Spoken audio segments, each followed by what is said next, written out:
política e política, de política e política, de política e política. Olá, bem-vindos a mais um podcast Política e Política, aqui no nosso canal da TV Única. Meu nome é Ana Giacomo e você pode compartilhar as suas experiências, mandar sua pergunta através do nosso chat aí no YouTube.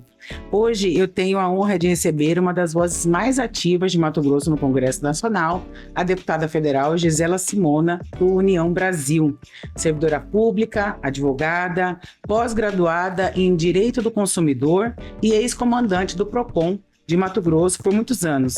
A deputada Gisela assumiu sua cadeira na Câmara em 2023. Ela integra comissões importantíssimas como a CCJ e a de Defesa do Consumidor, além de ser líder da bancada feminina do União Brasil e relatora do histórico pacote antifeminicídio. Recentemente, ela ganhou destaque nacional ao levar para o debate o caso de fusão entre a Petz e a Cobasi também, ao apresentar projetos de lei que visam proteger o consumidor de fraudes e de cidadãos de dívidas indevidas. Deputada Gisela Simona, é uma honra tê-la conosco nessa tarde. Seja muito bem-vinda ao podcast Política e Política. Tudo bom? Tudo bem? Boa tarde, Ana. Boa tarde a todos aí que assistem esse podcast, né? Que estão nos ouvindo aí para falar um pouco de política, né? E agora eu com essa experiência, né? Muitos que em Mato Grosso me conhecem até como a Gisela do PROCON, agora com essa experiência dentro do Congresso Nacional e podendo contribuir com a legislação do nosso país. É uma honra estar aqui com você. Sim, deputada, é uma responsabilidade muito grande, né? Então a gente já vai começar, como você falou, Gisela do PROCON, você é muito conhecida porque liderou muito tempo esse órgão que é importantíssimo. Essa experiência, a prática nesse fronte de defesa do consumidor, ela moldou a sua agenda, a sua atuação na Câmara também, que trouxe muitas experiências, né? Especialmente na discussão sobre fraudes bancárias e vazamento de dados. Como que isso tem se aplicado no seu dia a dia, deputada?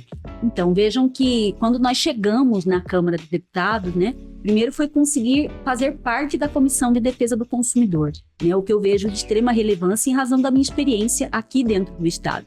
E algo que incomoda muito todos nós brasileiros é porque a cada 8 segundos há uma tentativa de fraude contra o consumidor brasileiro. Seja no seu celular, muitas vezes você recebendo aí uma mensagem com relação a depositar para alguém, há uma possibilidade de fazer Pix, boletos que você recebe no seu e-mail que são falsos muitas vezes, você numa rede social muitas vezes recebendo ofertas e quando você, na verdade, tenta adquirir algum produto, você acaba caindo numa fraude, né? Enfim, há uma infinidade de fraudes hoje e muitas vezes sendo só responsabilidade do consumidor. Então fizemos uma audiência pública na Câmara, criamos um grupo de trabalho onde nós temos trabalhado aí com várias legislações no sentido de tentar inibir essa fraude e que haja uma verdadeira responsabilização também por parte das instituições financeiras, né? Então, são vários projetos de lei nesse caminho para que a gente consiga responsabilizá-los.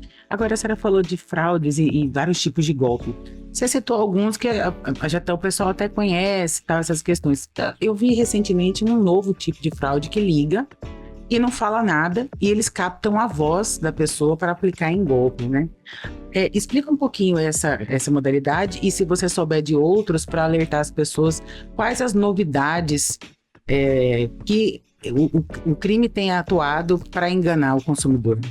Então, importante você dizer isso, né? Na verdade, o que acontece? Nós sabemos que hoje a questão das contratações ainda existem algumas fragilidades, né? Porque muitas vezes, quando a oferta é feita por telefone, por exemplo, o seu sim é o suficiente, né? Você tem uma situação, muitas vezes, de reconhecimento facial para poder confirmar um empréstimo e que, na verdade, muitas vezes eles usam de contratos que você já tem e aí entra um problema que é o vazamento de dados hoje com relação a contratos que realmente você já tem no financiamento da casa, do financiamento do carro, né, da conta de luz que você paga, né, e esses dados, eles têm acesso a esses dados e claro que há uma responsabilidade, aí nós falamos daquela instituição que de alguma forma... Muita corrupção também, né, deputada? Forneceu o seu dado. E aí é isso, eles querem a sua voz para poder, hoje com inteligência artificial, poder reconhecer a sua voz para com ela poder fazer o sim por inteligência artificial e avalie se é realmente a pessoa que você está pagando antes de dar o ok. Então, isso é muito Tá importante. tão difícil que não pode nem falar. Então, orientação, você vê um número estranho, nem fala alô, Nem fala porque muitas vezes fica alô, alô, quem tá falando, não sei o que, eles já captam a voz, né, e usam. E Ana, aproveitando a sua audiência, agora no mês de outubro nós temos aí uma nova forma de tentar evitar as fraudes com Pix, né? Um ganho que a gente lutou aí junto ao Banco Central do Brasil, que entrou em vigor agora em outubro, porque todos os aplicativos de banco agora terão que ter aí um botão para você clicar quando tiver fraude do Pix, para você contestar o Pix. Sim. Isso é muito bacana, porque, na verdade, se você acabou fazendo um Pix e descobriu em seguida que é falso, você acionando esse botão, o banco automaticamente ele segura o dinheiro na conta do recebedor, antes de liberar, né, para poder fazer qualquer tipo de uso desse. Mas e o tempo, deputada? Por exemplo, eu fiz um Pix suspeito, eu tenho quanto tempo para fazer essa contestação do Pix lá? Então, na verdade, você consegue fazer ela nas primeiras 24 horas. E aí, é claro que o dinheiro tem que estar lá, né? Na outra conta ainda. Então, é por isso que o quanto mais rápido você fizer, melhor. O banco, ele tem um prazo de 7 dias para poder analisar essa contestação que você fez e de até 11 dias para resolver a demanda para o consumidor. É uma entendeu? luta, né? Os golpistas, eles estão se profissionalizando nisso, né? Literalmente. Agora, outro assunto que também atingiu muitos servidores aqui em Mato Grosso foi a questão do consignado. A senhora propôs a extinção do cartão de crédito consignado por falta de clareza aos consumidores. Essa modalidade, ela realmente é uma armadilha de dívida para aposentado e pensionista. E qual que é a expectativa para aprovação desse projeto? Sim, nós propomos aí o fim do cartão de crédito consignado, exatamente porque ele é um produto financeiro que o consumidor, principalmente, né, o servidor público, o aposentado e o pensionista acaba contratando porque ele vem com o aspecto de juros menor, mas na prática ele não sabe que está contratando um cartão de crédito consignado, ele pensa que é o empréstimo consignado. E qual que é a diferença? É na forma de pagamento. Primeiro que você não recebe o cartão de plástico em casa, então acaba induzindo, você tem um saque do cartão de crédito, que é o recurso que cai na sua conta, e por mês, ao invés de você pagar o valor total, você paga aquele mínimo do cartão. Ai, juro. Exato, o restante vira rotativo do cartão e os juros são absurdos e você não paga nunca essa dívida. Por que que ele é, ao meu ver, já um produto ilegal? O artigo 52 do Código de Defesa do Consumidor fala que toda outorga de crédito que você faz, ela tem que ter data para iniciar e data para acabar. E esse tipo de contrato, ele não tem data final, porque como você só vai pagando o mínimo e o valor só cresce todo ano... Mas a pessoa não consegue pagar o valor integral? Ela acaba não sabendo que está induzida ao erro, né? Por isso que eu falo do desconhecimento, né? Inicial, porque a pessoa não sabe que contratou um cartão de crédito, não chegou na casa dela um cartão de plástico. Então ela tá achando que é um empréstimo consignado, que ela pegou lá R$3.000 e que ela vai pagar X por mês e vai acabar aquela situação. E não acaba porque exatamente você tá pagando o mínimo. Então é um produto que já deu muitos problemas, milhares de reclamações em todos os PROCONs do país, no Poder Judiciário. O Poder Judiciário já tem até jurisprudência no sentido de declarar que a informação sempre acaba chegando inadequada para o consumidor, né? E então há necessidade de cancelamento desse produto. Quando você pergunta as chances de ser aprovado... Isso daí vira lei quando que essas pessoas vão ter essa proteção, né? Então, na verdade... Para chegar aqui em Cuiabá. Que, primeiro, assim, dizer uma notícia que não é boa. Um projeto de lei na Câmara dos Deputados hoje, da data que ele é proposto para ele ser, na verdade, aprovado, a média é de 5 anos. Isso é muito ruim, porque demora demais para você conseguir aprovar um projeto de lei. Mas existe aí aquela situação da gente colocar embaixo do braço e fazer ele andar, né? Foi isso que nós fizemos, por exemplo, com o pacote antifeminicídio na Câmara dos Deputados, né? Onde em 2 anos a gente conseguiu virar aí um projeto de lei e conseguir fazer com que ele já se tornasse uma lei no nosso país. Então, é possível diminuir o prazo? Não é algo que acontece em alguns meses, mas nós vamos trabalhar muito para que isso aconteça o mais rápido possível. Do pacote antifeminicídio, até vou falar mais pra frente um pouquinho mais detalhes sobre ele, porque é importantíssimo, né? Primeiro que aumenta as penas. Exato. E aquela lista também, né, que torna-se pública os condenados por esses crimes que eventualmente são recorrentes, né? Exato. Agora, um projeto seu também que eu achei muito interessante, deputada, é a proibição de operações de crédito de CPF de menores de idade. Eu não sabia nem que era possível. uma criança fazer empréstimo. Não tinha esse conhecimento, porque até a gente adulto tem renda, é complicado, né? Então, parece que 500 mil CPFs de crianças foram comprometidos. Exato. Nessas transações. Isso gerou uma grande repercussão, né, deputada? Essa responsabilidade desse escândalo é de quem? Dos pais, dos tutores, das instituições financeiras que concedem esse crédito? É fiscalizado? Me fala um pouquinho desse projeto seu. Então, é porque tudo isso está acontecendo, na verdade, em razão de uma lacuna que existe no Código Civil brasileiro, porque ele diz o seguinte, que o menor, ele pode fazer até uma outorga de crédito desde que ele esteja devidamente representado pelos seus pais, ou assistidos pelos seus pais, dependendo da idade que ele tem.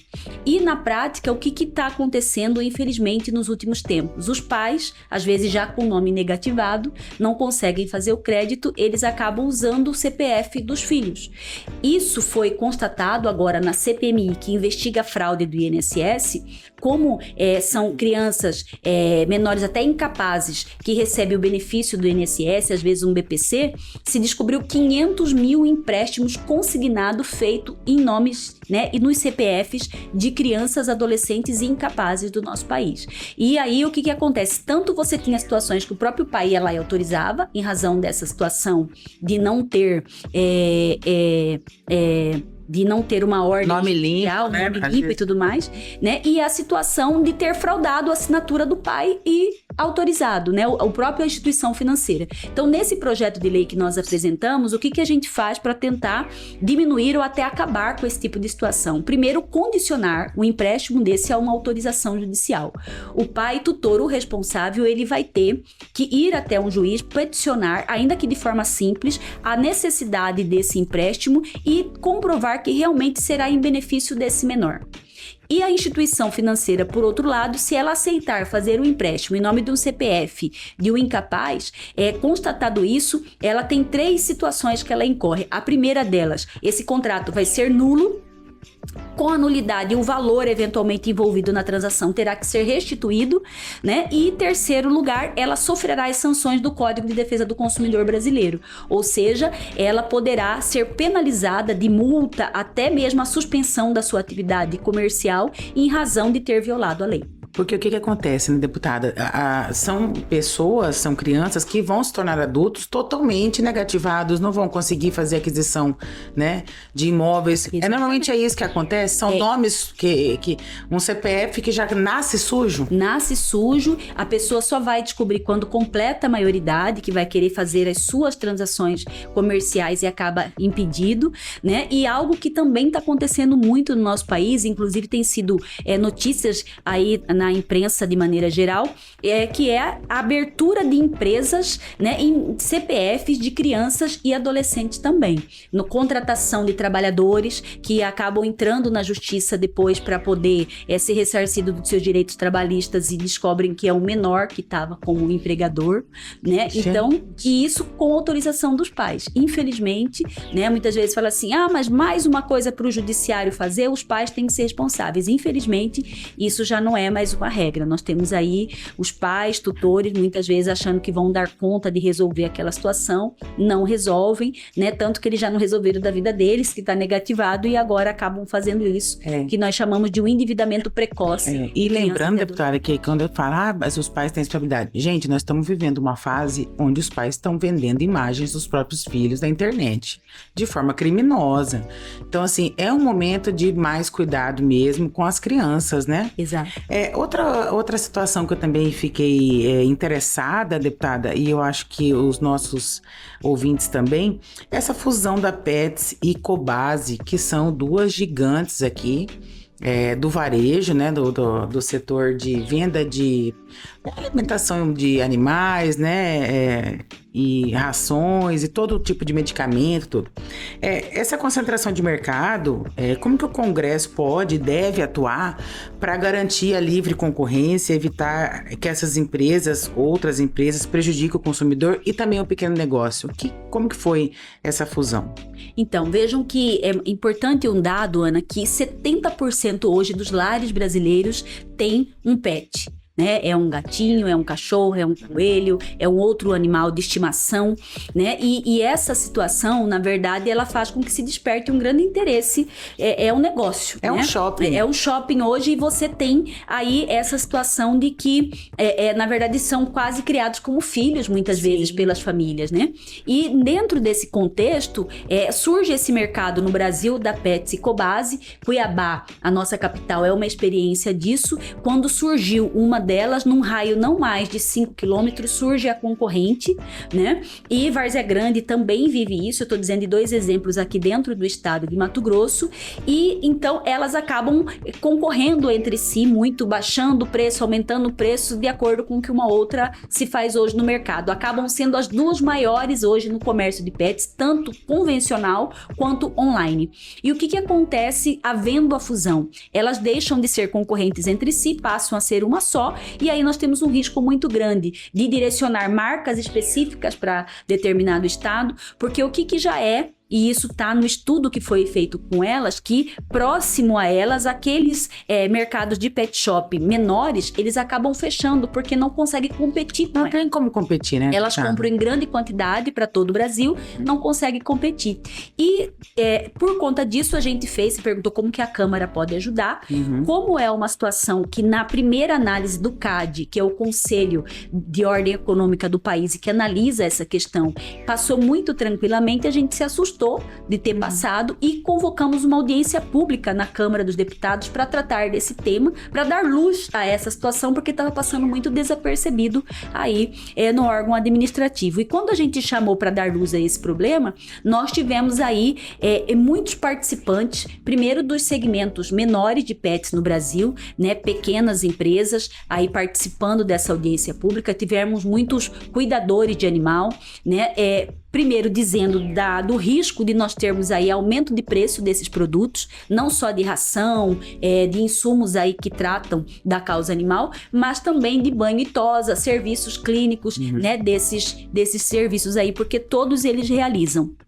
Tivemos uma preocupação, porque se você aumenta o preço desses produtos, o risco das pessoas abandonarem animais nas ruas aumenta, né? E essas empresas, grandes empresas, elas não têm o mesmo cuidado, por exemplo, com a causa animal. Se hoje a gente vê um animal atropelado e você for numa casa pets pequena, que tem um relacionamento com o bairro, ali com a comunidade, eles acabam fazendo, como diz assim, fazendo fiado, né? Fazendo uma camaradagem ali pro pessoal. Você vai numa base na Pets, ou você tem dinheiro ou não faz, né? Você paga antecipado, inclusive. Então, são situações aí que nos preocupa. Conseguimos movimentar aí essa cadeia, e por isso a gente acabou sendo destaque nacional, porque após a nossa audiência pública, nós conseguimos fazer com que o próprio CAD também agendasse uma audiência pública, né? Que, na verdade, pedisse a prorrogação do prazo para analisar o recurso que foi interposto, né? E que nós esperamos que minimamente, se não haja reprovação disso, que pelo menos seja uma fusão com recomendações, né? Ou seja, restrições, a gente diz com remédios pela lei, que seria ou só no ambiente físico ou só no virtual, para que a gente não tenha um domínio de mercado por elas. Tipo um cartel, né? Exatamente. E aí legalizar. Tem muito combustível também. Isso é um gargalo que eu não sei, ninguém consegue explicar, ninguém consegue saber. O combustível aumenta e você passa, todos têm o mesmo valor. Então, exatamente. É complicado. A Gisela do Procon tem muita coisa para resolver em Brasília, hein, deputada? Nós conseguimos, e foi inédito, né? Na época que eu era dirigente do Procon, nós conseguimos, em um determinado momento, desvendar esse cartel de postos de combustíveis. Foi a única vez que eles foram punidos, né? Talvez por isso não gostem muito de mim, mas foi quando foram punidos e presos, inclusive alguns, né? No sentido de havia a coação mesmo. O dono de posto que resolvia baixar o preço do produto, daqui a pouco vinha alguém ali, de forma clandestina, colocava arma neles e dizia: ou você aumenta o preço agora, igual de todo mundo, ou a gente acerta você ou sua família. Então isso ficou comprovado aqui no estado de Mato Grosso. O Ministério Público recebeu nossa denúncia, fez a investigação, conseguiu identificar quem eram os criminosos, né? Alguns foram presos, o CAD agiu, né? Mas infelizmente foi aquele momento e logo depois tudo voltou ao que era antes. Porque tem que ter um combate específico, né? E assim... Contínuo, né? Contínuo. Deputada, nós estamos falando sobre o pacote antifeminicídio E ele foi muito importante porque ele endureceu, passou para 40 anos aí de pena. E a sua visão, a senhora acha que esse aumento de pena ele é suficiente para coibir essa violência? Ou a prioridade deve ser continuar investindo em políticas públicas, prevenção, conscientização? O que acontece na sua visão para Mato Grosso ter tanta mulher sendo assassinada? Então, primeiro, é importante o registro, né? Nesse último dia 9 de outubro, o pacote antifeminicídio fez 1 ano de publicação. Uma data que eu vejo que é histórica, porque em todo esse contexto que nós estamos vivendo de matança, né? De ódio contra as mulheres no nosso país como um todo, você conseguir aumentar essa pena para 40 anos, que é a maior possível hoje no Código Penal brasileiro, é uma grande vitória. E eu tenho muito orgulho de ter feito parte dessa história para o aumento dessa pena. E tem muitas colegas suas na política que defendem pena de morte ou prisão perpétua, ainda mais o próprio governador Mauro Mendes defende isso. Você acredita que esse aumento de pena é suficiente ou você tem uma visão mais parecida com a dele? Não, eu penso o seguinte, primeiro que a gente tem que falar do que é possível, né? E nós temos uma Constituição da República do Brasil que hoje tem como cláusula pétrea a proibição da pena de morte no Brasil ou da prisão perpétua. Então nós teríamos que ter uma nova Constituinte no Brasil para poder ter esse tipo de penalidade, né? O que não é possível no momento, embora exista já, inclusive a gente assinou um plebiscito para uma revisão da nossa Constituição, não só nesse ponto, mas em vários outros. Mas eu vejo que o grande problema hoje do Brasil não é só uma questão de pena, né? E aí vem essa questão de nós atingirmos outros pontos, principalmente porque nós não queremos penalizar, nós queremos prevenir, nós não queremos que as nossas mulheres morram, nós queremos elas vivas aqui, com seus filhos, com a sua família. Então, por isso, o caminho muito forte que nós precisamos de investimento, sim, são em políticas públicas que de alguma forma combatam, e eu acredito que é pela educação, né, que a gente vai ter essa mudança de postura desse machismo estrutural que está na nossa sociedade. Isso é cultural, né? Então, não adianta dizer aí que são soluções fáceis para temas complexos. A solução é complexa também, né? E ela passa por educação, não tem outro caminho. Então, enquanto nós não discutirmos isso dentro de casa, nas escolas, né, nós termos aí pessoas capacitadas e preparadas para tratar desse tema, seja com crianças, com adolescentes, com adultos, com as famílias, nós não vamos ter mudança. Eu acho que essa questão da educação pega muito, né, deputada? Porque você vê, há poucos anos atrás, era comum os pais levarem os filhos homens para ter as primeiras experiências com profissionais do sexo. Então, você vê a objetificação da mulher.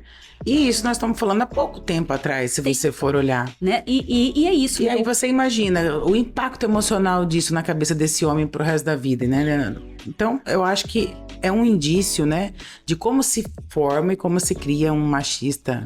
Exato. Desde pequenas atitudes, né, que parecem serem muito comuns na nossa residência, daquela situação de que as meninas não podem começar a namorar cedo, os homens têm que namorar cedo. Várias, né? Exato, de você, aí a menina vai pra cozinha ajudar em casa e os meninos vão pro futebol, vão pra, né, sair, enfim. São essas situações mínimas de comportamento, né, de tratamento da educação que vai fazer a diferença. Gera uma sensação de superioridade, domínio, né, deputada? Então, a educação é mesmo É tudo. E é de médio e longo prazo, né? Não tem solução. Eu acho que é de longuíssimo, porque eu não vejo isso.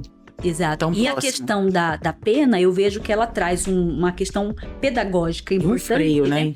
Na questão da impunidade, né? Porque era muito ruim você ter alguém cometendo um feminicídio e saindo pela porta de frente da delegacia. Então, de outubro de 2024 para cá, nós não estamos mais vendo isso. Exatamente porque existe uma lei que é mais pesada. Existe uma lei que, se a pessoa for condenada aí pelo prazo da lei, os 40 anos, ou ainda que seja menos que isso, ela só vai poder ter uma progressão do regime após cumprir 55% dessa pena, do cumprimento dessa pena. Então você tem a perda do pátrio poder, o que é uma angústia para as famílias, porque muitas vezes, além dos avós perderem a filha ali no feminicídio, você tem o risco de perder os netos, né, para a família desse assassino. Então vejam que hoje a legislação vem dando, né, um alento aí a essa situação tão grave, né, do nosso país. E lembrando que há pouquíssimo pouquíssimo tempo, era possível ser inocentado se afirmasse defesa da honra, né? Legítima defesa da honra. E agora a nossa luta, né? Porque, infelizmente, se tornou comum nas defesas alegar surto psicótico.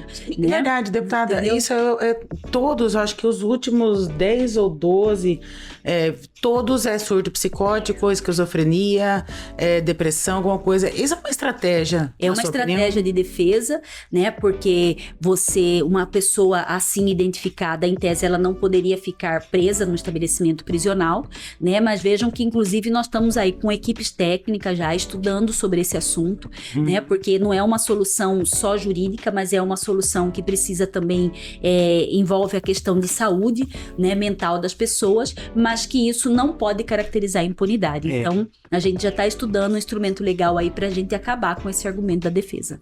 É um absurdo, né? Quando você fala em direitos e tal, existe uma PEC da reparação, a PEC 27 de 2024, que trata justamente sobre a reparação, a correção histórica à população negra, né? Foi um tema que a senhora conseguiu destravar também na Câmara. Qual que é o papel da bancada negra? E nesse debate, o que a sociedade pode esperar de retorno desse grupo especial? Então, primeiro é importante o registro, né? Eu tenho muita honra aí de ser cofundadora da bancada negra da Câmara dos Deputados. O que isso significa? Significa que em toda reunião de líderes nós temos um representante da bancada negra sentado no colégio de líderes junto com os demais partidos, no sentido que a gente possa pautar temas que têm a ver com o interesse da população negra do nosso país.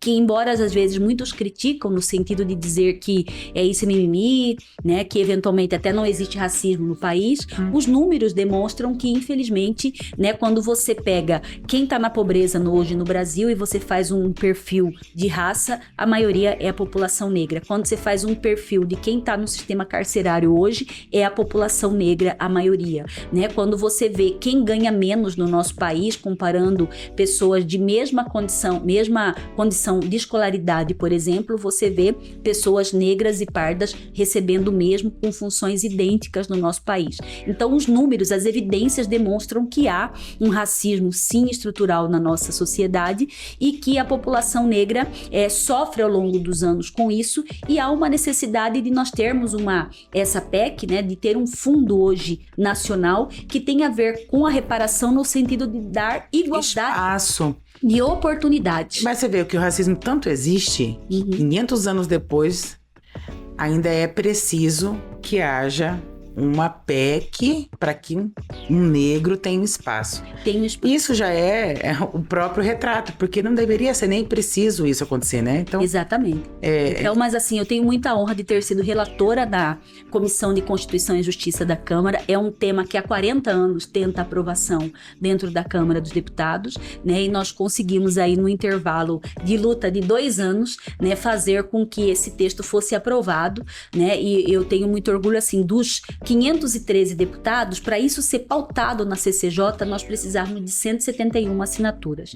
Conseguimos 175 assinaturas, então foi para pauta, né? E lá na CCJ, nós ganhamos aí por 51 votos contra 15 contrários ainda, né? Deixa eu te perguntar uma curiosidade. Na Câmara Federal tem equiparado deputados negros? Não, nós somos 24%. Então, é bem pouco, né? Até para gerir isso, né? Isso, tô falando de 24% de negros e pardos declarados, né? Então, é apenas 24%. Enquanto a população brasileira, ela tem um índice de 53% de pardos e negros, dentro da Câmara esse índice cai para 24%. A questão do racismo, ele é complexo, né? Quando eu já conversei com várias pessoas que não concordam, igual a senhora citou, não existe e tal, que eles têm dificuldade de entender a história do Brasil. Né, de que fomos colonizados, de que vocês foram escravizados e foram impedidos de trabalhar, de estudar, de se desenvolver, porque eram escravos. Então, isso é uma carga histórica muito grande, mas é um debate que, igual nós falamos sobre o feminicídio, passa pela educação também. Passa pela educação. Conhecimento histórico, inclusive. Histórico, né? E é muito importante isso. Muitas vezes, quando você acha que não é tão relevante, como muitos homens também acham que a gente reclama demais, né? da questão do feminicídio, da violência doméstica, a gente se justifica ou se defende com os números, né? Por que hoje tem uma lei que trata, a Lei Maria da Penha, por exemplo, que trata da violência doméstica praticada contra as mulheres? Porque os números de boletim de ocorrência, de registros oficiais demonstram que quem apanha no lar, que quem sofre violência no lar são as mulheres. Isso significa que os homens, eventualmente, que sofrem esse tipo de violência não podem fazer seu boletim? Podem, devem, né? Não há uma restrição. Não é negar que haja violência a todos os gêneros, todos os gêneros, mas existe um peso maior. Um número maior, infelizmente, aí é das mulheres, então por isso há uma necessidade de lei específica, né? O tratamento da lei, né, quando a Constituição fala que todos são iguais perante a lei, para que você nos entenda, é um conceito de Aristóteles que diz que aqueles que são desigual devem ser tratados de maneira desigual para conseguir a igualdade, né? Então eu não posso tratar alguém numa mesma condição se eles vivem em situações diferentes.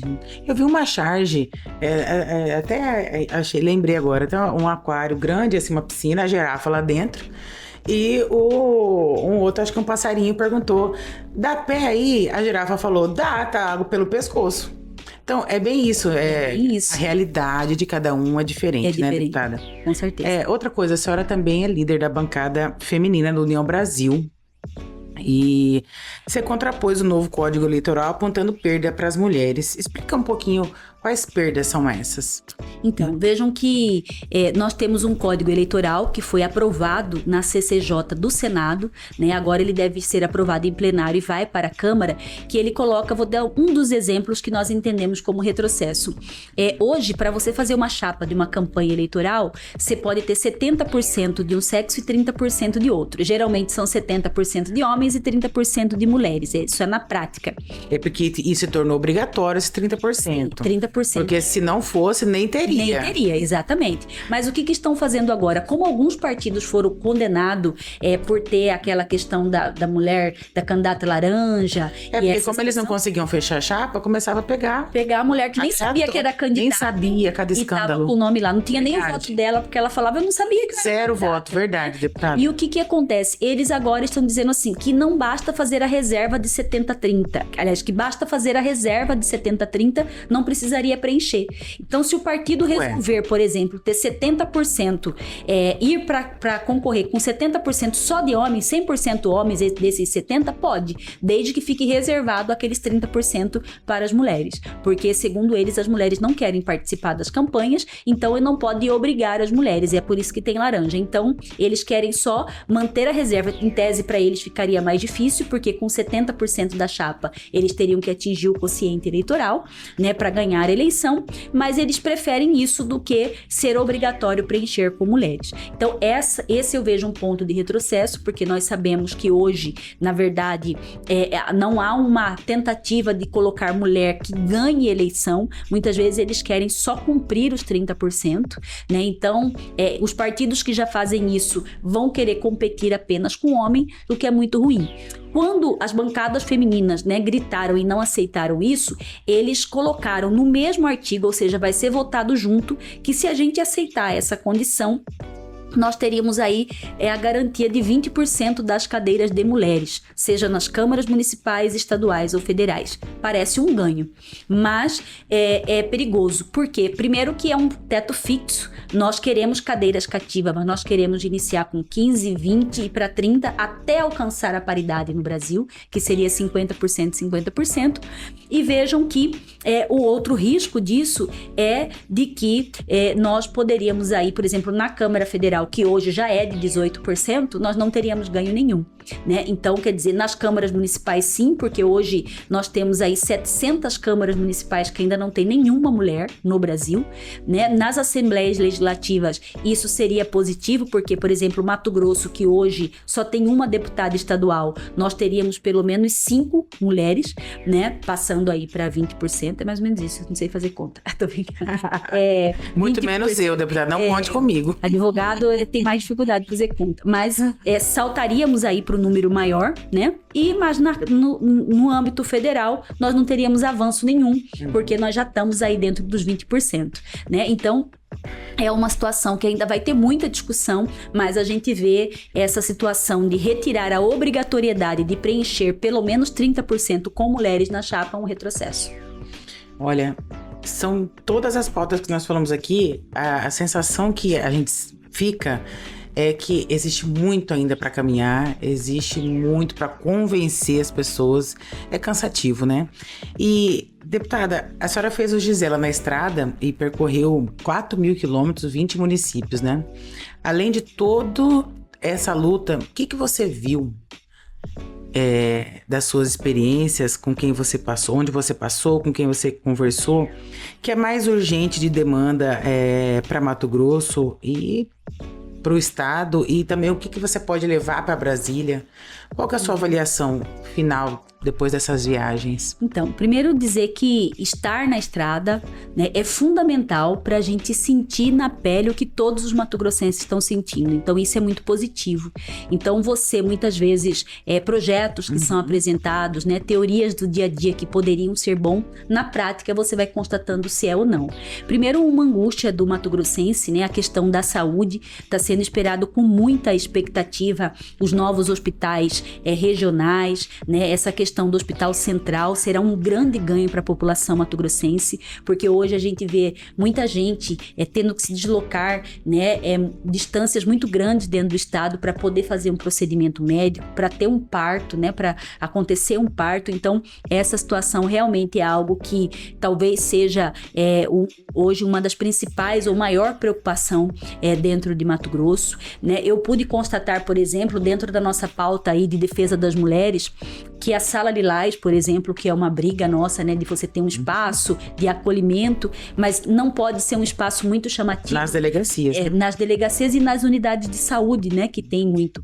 Mas o que as mulheres do interior falam? Aqui todo mundo conhece todo mundo. Então, se for um espaço muito diferenciado, você se expõe muito. Então, eu preferia, e eu ouvi isso de algumas mulheres, que tivesse alguma coisa ali no celular, que fosse online, que mantesse meu sigilo para eu poder contar o que está acontecendo na minha casa, né? Então isso eu só aprendi conversando com as mulheres lá no interior, onde a realidade de você atravessar uma rua e entrar numa sala de lajes é mais delicada do que você pensa como é aqui na capital. Então são situações como essa, de estar junto com as pessoas, de poder dialogar, de fazer rodas de conversa, que nos faz verificar que uma realidade às vezes que para muitos pode ser a solução, para quem está lá na ponta ainda não é, poderia ser diferente. Então é isso que faz a diferença, né? Então são desafios, né? Nós temos aí, por exemplo, diante dessa luta por saúde, por educação, né? Por estradas melhores, a gente vê que situações simples, por exemplo, com municípios do nosso estado que não tem uma praça, não tem lazer.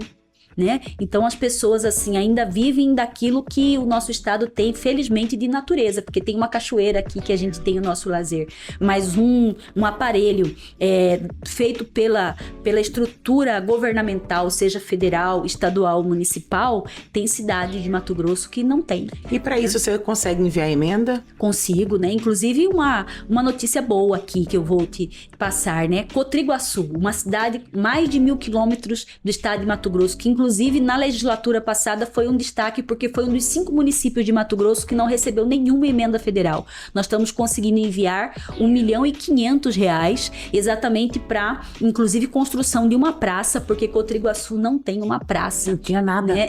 Então é uma cidade, aí uma cidade, inclusive assim, com um potencial muito grande, né? Dentro da rota turística do estado de Mato Grosso, por suas belezas que tem, mas é isso que eu digo, não tem um aparelho estatal hoje para lazer das pessoas, para fazer uma competição esportiva, né? Então, algo que vai ser muito bacana ali. Nós ajudamos na saúde lá, com algumas situações até de construção de UBS e tudo mais, mas também conseguimos, em razão desse clamor, né, na reunião que a população fez para nos receber, né, nós conseguimos aí, via Ministério do Turismo, né, uma verba específica do turismo para poder investir nessa cidade. Deputada, eu acho que muitas pessoas não sabem como que funciona, quanto de dinheiro tem um deputado federal disponível para ajudar os municípios?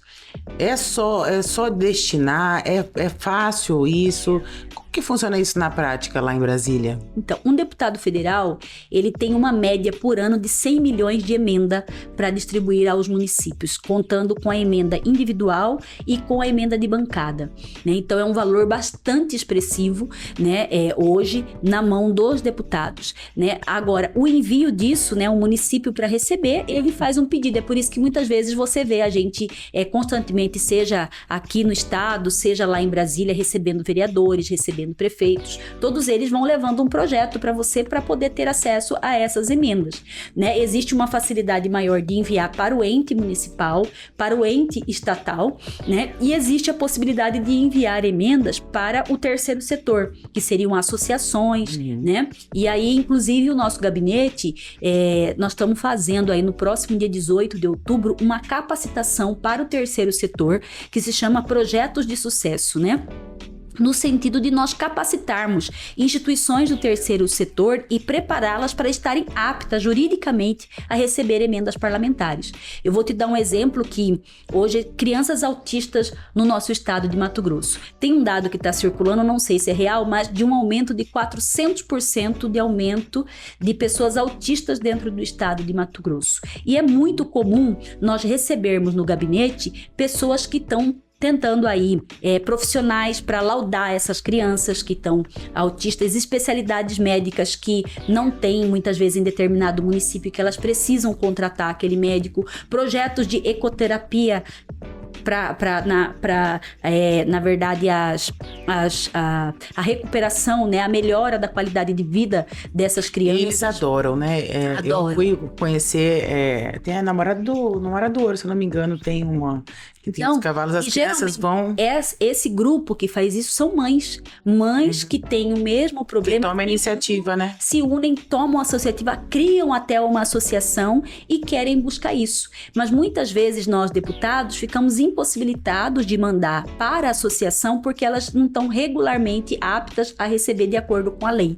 Então, esse curso que o nosso gabinete está fazendo, que vai ser uma parceria com a Profir, é exatamente para dizer quais são esses requisitos, como que você tem que fazer, seja do ponto de vista jurídico, contábil, para poder ter acesso a isso, né? Então, isso é importante. E mais do que isso, ou quando isso não é possível, aí é a parceria via município mesmo. A gente tem que mandar para o município e o município ali fazer a distribuição, a contratação de profissionais que vão trabalhar, né? Construir o outro projeto. Então, essa é a forma que funcionam as emendas parlamentares. Agora que nós estamos caminhando para o final, vamos falar um pouquinho sobre política, eleições 2026. A pergunta de 1 milhão: quem vai ser o próximo governador de Mato Grosso? Vale 1 milhão, né? Bom, hoje eu espero muito, assim, dentro do grupo que eu participo, né? O nome que está lançado é do nosso vice-governador, Otaviano Pivetta, né? E nós estamos na torcida junto com ele, em razão do perfil técnico que ele tem e responsável, né? Muito parecido aí com o nosso governador Mauro Mendes, porque nós entendemos que tudo que o nosso estado avançou, né? Em termos de obras, em termos de projetos aí que avançaram e se deram bem, de responsabilidade fiscal, é muito importante que se mantenha para a gente continuar avançando. Esse é um apoio que o governador fez, um acordo que ele fez com o vice, que é do Republicanos. O seu partido tinha intenção de... O senador Jaime Campos nunca falou, vou ser candidato, mas também não descartou. E o deputado Júlio deu algumas declarações. Está descartada, então, a candidatura do Jaime? Já foi conversado isso? Ou vocês ainda estão dialogando de alguma forma?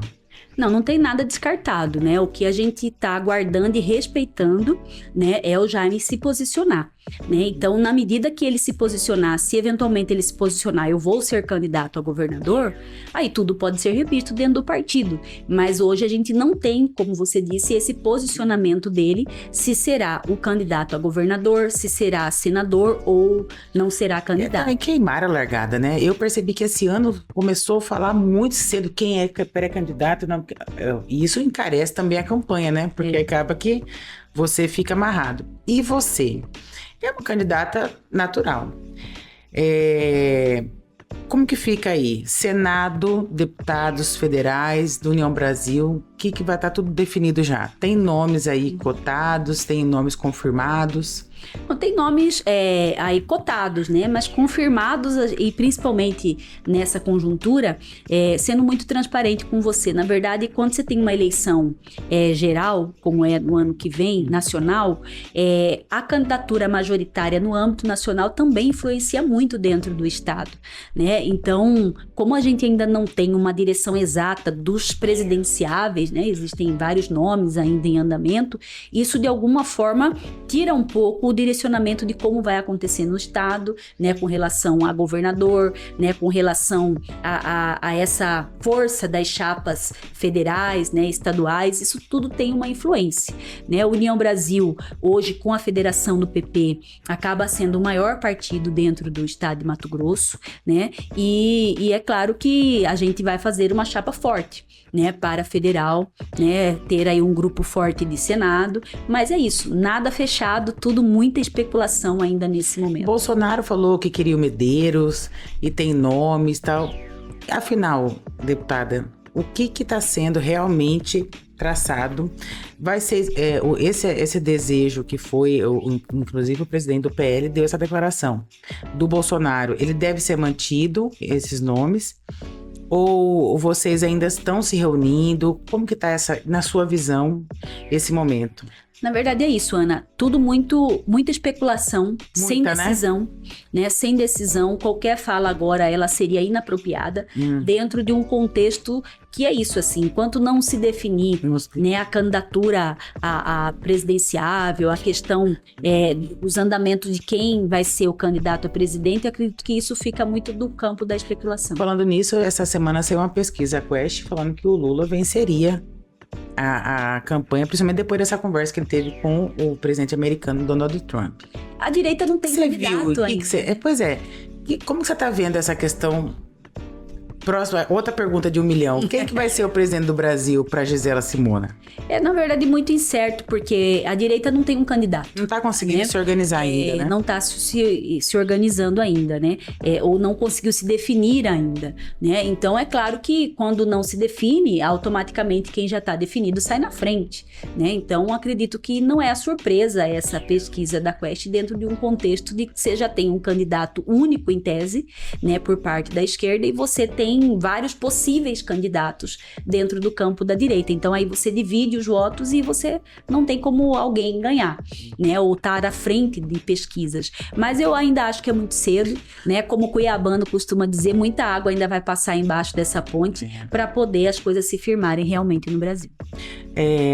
Deputada, eu quero agradecer imensamente a sua disponibilidade de vir aqui conversar e responder questionamentos. Às vezes fui insistente um pouco para ver se saía alguma coisinha do bastidor, mas eu entendo que realmente é tudo muito novo ainda, demora muito. Lembrando que a eleição é só em outubro do ano que vem, então falta 1 ano ainda, mas já está fervendo o cenário aqui em Mato Grosso. Eu quero deixar um espaço para você, se você quiser continuar algum assunto, alguma situação em relação ao seu mandato, e deixar um recado para quem está nos assistindo também.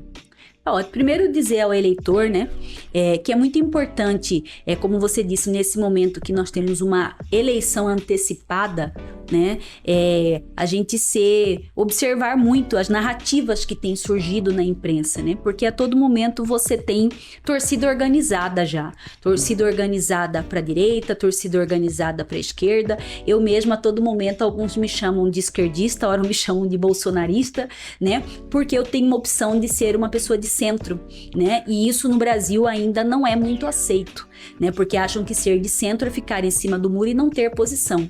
Mas eu acredito que a pessoa de centro é uma pessoa que tem uma resposta sensata, equilibrada, de acordo com aquilo que tem, na verdade, coerência, né, e tem evidências do nosso país. Então isso é muito difícil para algumas pessoas aceitarem, mas eu tenho muito orgulho disso, porque eu tento pautar os meus votos, eu tento pautar as minhas decisões em cima daquilo que eu entendo que é correto. correto, né? Mas muitas pessoas, às vezes, por chamadas da imprensa, entendem que é o suficiente para poder julgar A ou B. Então, é muito importante, e não estou falando por mim, estou falando por todos, né? Você que vai escolher um candidato no próximo ano para presidente da República, para governador do estado, para deputado federal e estadual, você tentar entender muitas vezes uma matéria antes de simplesmente cair na narrativa de lado A ou lado B, né? E também quero aproveitar a oportunidade para vocês poderem acompanhar o nosso Instagram, Gisela Simona Oficial. Hoje a única forma de nós falarmos a nossa verdade é nas nossas redes sociais. Que é um canhão, né, deputada? Porque muitas vezes você tem isso, uma imprensa dizendo A, outra dizendo B, e o cidadão ele fica, quem será que está falando a verdade, né? Então procure a rede social do seu candidato, daquela pessoa que você quer confirmar o que ela está dizendo, porque hoje a chance que nós temos de dizer a nossa verdade é por aí, né? Então Gisela Simona Oficial é o meu Instagram, sigam lá nessa rede social que a gente vai de alguma forma poder esclarecer você os diversos assuntos aí da Câmara Federal. É isso aí, deputada, é muito trabalho, é muita coisa que a senhora defende, e nós não falamos nem de tudo, né? Falamos alguns temas só. Eu desejo sucesso na sua jornada, que você continue lutando pelo direito das mulheres, dos negros, do consumidor, e continue em defesa da população. E eu quero agradecer muito a sua presença aqui, dizer que o espaço está aberto, a gente pode marcar outras entrevistas. Tudo bem? Que agradeço pela oportunidade. Pessoal, é isso. Chegamos ao fim de mais um episódio do nosso podcast Política e Política. Queremos convidar vocês para acessar os nossos portais tvunica.com.br e o portal de notícias também unicanews.com.br para você se manter sempre bem informado. Até a próxima. De política e política, de política e política, de política e política.